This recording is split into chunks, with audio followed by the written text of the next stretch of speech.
मैं प्राध्यापक doctor RV. Bhuyekar, Hindi विभाग, गोपाल कृष्ण गोखले महाविद्यालय, कोल्हापुर।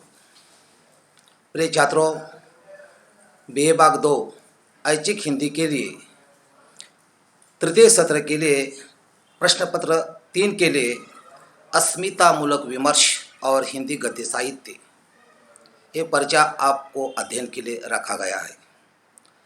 खास करके इस पेपर के अंतर्गत तृतीय सत्र के लिए आपको 4 इकाइयों का अध्ययन करना है। ये 4 इकाइयाँ जो है, पहली 2 इकाइयाँ जो है कथा साहित्य पर आधारित है और 3 और 4 इकाई जो है कथेतर साहित्य पर आधारित है। अर्थात कथेतर साहित्य के अंतर्गत जो जो विधाएँ है उसका आपको अध्ययन करना है और कथा साहित्य के अंतर्गत 2 इकाइयों का आपको अध्ययन करना है। तो कथा साहित्य यानी उसको हम कहानी कहते हैं। कहानी की एक बहुत लंबी परंपरा है। विश्व साहित्य के प्रत्येक भाषा में उसकी परंपरा उपलब्ध है। भारत की सभी भाषाओं में उसका रूप उपलब्ध होता हुआ हमें दिखाई देता है। मगर ये कहानी जो है किस प्रकार लिखी जाती है, उसकी परिभाषा क्या है, उसका स्वरूप कैसा है और उसके तत्व कैसे हैं, ये सैद्धांतिक रूप से देखना यथोचित हो जाता है। इसलिए छात्रों, कथा साहित्य को देखने से पहले सैद्धांतिक रूप से कहानी की परिभाषा और कहानी के तत्व, इनको देखना यथोचित हो जाता है, क्योंकि बिना इन तत्वों से देखे बिना आगे हम कहानी की समीक्षा नहीं कर सकते। इसलिए पाठ्यक्रम बनाने से पहले शिवाजी विश्वविद्यालय का हेतु एक ही है और उसका उद्देश्य एक ही है कि कथा साहित्य का स्वरूप तथा उसके तत्वों एवं प्रकारों का अध्ययन छात्रों को प्राप्त हो। साथ ही साथ समीक्षा मानदंडों के आधार पर कथा साहित्य का अध्ययन हो और कथेतर साहित्य का समीक्षात्मक अध्ययन करना, ये इस उद्देश्य के हेतु से ये पर्चा जो है आपको अध्ययन के लिए रखा गया है। इसलिए सबसे पहले कहानी की परिभाषा क्या है ये मैं आपके समक्ष रखना चाहता हूँ। कहानी की पहली परिभाषा जो है, खास करके पाश्चात्य विचारवंत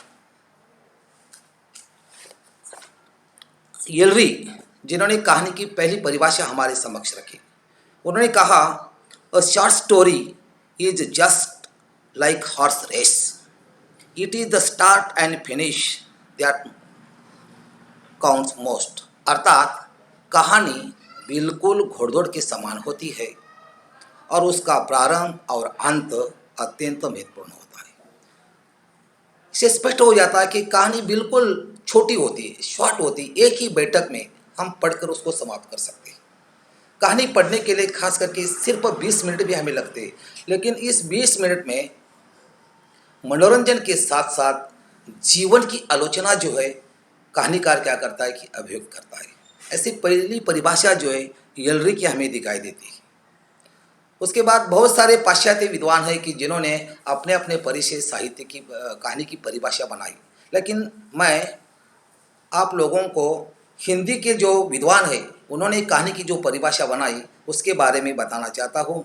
खास करके प्रेमचंद ने कहानी के बारे में कहा है, कहानी एक ऐसी रचना है जिसमें जीवन के एक अंग, किसी एक मनोभाव को प्रदर्शित करना ही लेखक का उद्देश्य है। उसके चरित्र, उसकी शैली, उसका कथा विन्यास, अब उसकी एक ही भाव में हम क्या करते हैं कि चित्रित करते हैं। तो बाबू श्याम सुंदर दास ने कहा, आख्याय का एक निश्चित लक्ष्य या प्रभाव को लेकर लिखा हुआ नाटकीय आख्यान है। यानी इसको एक आख्याय के रूप में बाबू श्याम सुंदर ने कहा।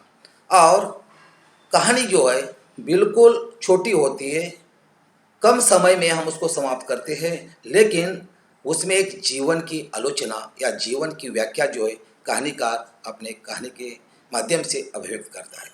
मगर ये कहानी किस प्रकार लिखी जाती है? एक विशिष्ट तकनीक के आधार पर कहानी लिखी जाती है, विशिष्ट तत्वों के आधार पर हम कहानी लिखते हैं।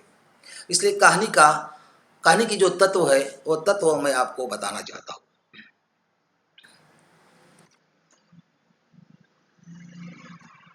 कहानी का पहला तत्व है कंट्रोल पी ये कंट्रोल पी स्लाइड कीजिए। कहानी का पहला तत्व है कथा वस्तु। कहानी का लक्ष्य चाहे जो कुछ भी हो, लेकिन उसमें कथा वस्तु किसी न किसी रूप में विद्यमान होती है। कथा वस्तु के द्वारा ही कहानीकार अपने विचार, अपना भाव एवं प्रभाव या संदेश या अपनी अभिव्यक्ति करता है। ये कहानी का सबसे महत्वपूर्ण तत्व है। इसी के आधार पर ही कहानी का अस्तित्व संभव है। कथा वस्तु के स्रोत के संबंध में कोई बंधन नहीं है। इतिहास, पुराण, महाकाव्य, आसपास के जीवन में चलने वाले क्रियाकलाप सब कुछ कहानी के स्रोत बन सकते हैं। कहानी की कथा वस्तु कहानीकार के मन में निर्माण मौलिक संवेदना है। इसलिए कहानी की कथा वस्तु जो है अत्यंत महत्वपूर्ण है। कथा चाहे जिस पुराण से ली जाई हो या सामाजिक हो या ऐतिहासिक हो, उसी के आधार पर क्या कि कहानीकार कथानक चुनता है। लेकिन कथानक में चार बातें अत्यंत महत्वपूर्ण है। इस कथानक का आरंभ, उसका मध्य, उसकी चरम सीमा, उसका अंत और उसका शीर्षक। ये चार बातें जो है अत्यंत महत्वपूर्ण है। दूसरा तत्व है पात्र एवं चरित्रण। कथा वस्तु को जन्म देने के लिए कहानीकार पात्रों का आयोजन करता है और पात्रों के माध्यम से ही कहानी जो है हमें स्मृत रहती है।